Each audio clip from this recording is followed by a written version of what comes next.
What aren't they telling us? AI data centers, NDAs, confidentiality agreements. And who pays? Because when citizens start asking questions, they often find themselves looking through a wall of secrecy, special deals, and decisions that have already been made. Today, Save My Louisiana is going to talk about something most Louisiana citizens haven't heard much about yet, but it could affect our electric bills, our water resources, our infrastructure, and the future of our communities. The AI revolution is here. Artificial intelligence is changing the world. Whether we like it or not, AI is here to stay. But AI requires enormous amounts of computing power, and that means enormous data centers. Companies across America are racing to build them, and Louisiana is actively competing to attract as many of those projects as possible. Why this matters to Louisiana? These aren't ordinary buildings. Some of these facilities can use as much electricity as entire cities. They require massive power generation, transmission lines, substations, water resources, and infrastructure upgrades. The question isn't whether AI is coming. The question is, how many of these facilities Louisiana actually needs, and who will ultimately pay for the infrastructure required to support them? One example is 𝗪𝗲𝗏𝗪𝗔 near Boyce, Louisiana. This project helps show the scale of what we're talking about. It's a massive AI data center that could require tremendous amounts of electricity and supporting infrastructure. But as citizens begin asking questions, many of those answers seem difficult to find. Why are so many discussions protected by non-disclosure agreements? Why are details often hidden from the public until after major decisions have already been made? A new policy question. As more of these projects are proposed, a simple question emerges. Who should generate the power? Should it be traditional utilities, private companies, or should data center developers be allowed to build and operate their own power systems? That question led to Senate Bill 490.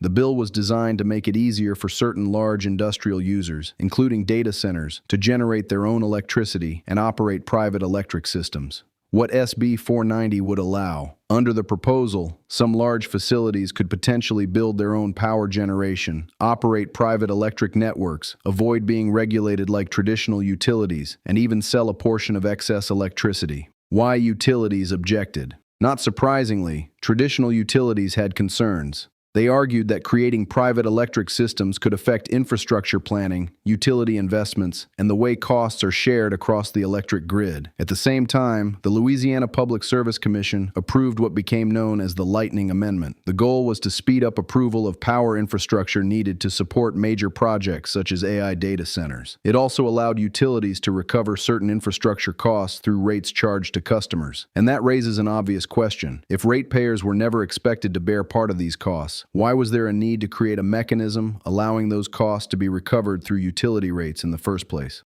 Question. Citizens are asking, why are so many discussions protected by non-disclosure agreements and confidentiality agreements? Why is so much information kept secret from the public? Why are major decisions made behind closed doors? Why are citizens learning critical details only after decisions have already been made? Why is the process shielded from transparency and public oversight? The England Authority question. Why was the property purchased by Applied Digital, the transaction completed, and then the property subsequently annexed into the England Authority?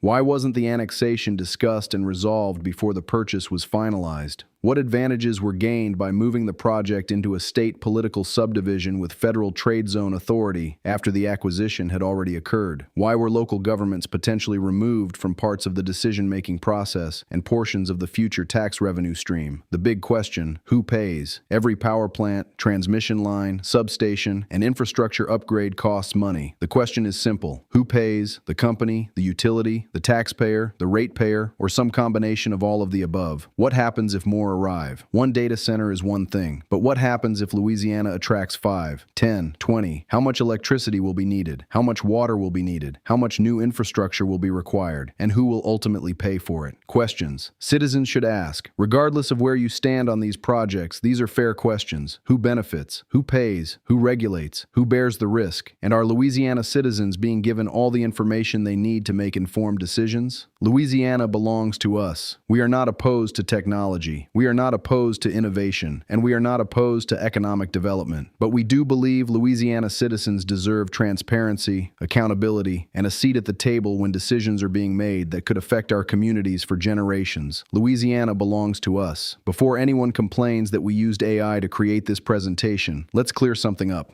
We support AI. We're using it right now. AI is not going anywhere, and if used responsibly, it can be a valuable tool. But here's the question. We're already using AI today, before a single AI data center is operating in Louisiana. So why are we suddenly being told we need a massive build-out of hundreds of hyperscale data centers, new transmission lines, new infrastructure, and enormous increases in power demand? Is this growth being driven solely by long-term need? Or are we witnessing a modern-day technology rush, similar to the railroad boom, the dot-com era, and other periods where the race to build became just as important as the reason for building? Those are fair questions, and Louisiana citizens deserve honest answers. Please consider donating to Save My Louisiana today. Visit us at www.savemylouisiana.org. Please follow us on Facebook and invite your friends. Every donation, every share, and every new supporter helps us continue informing, empowering, and protecting Louisiana citizens. Together, we can make sure Louisiana citizens have a voice in the decisions that will shape our state's future. Thank you for your support. Louisiana belongs to us.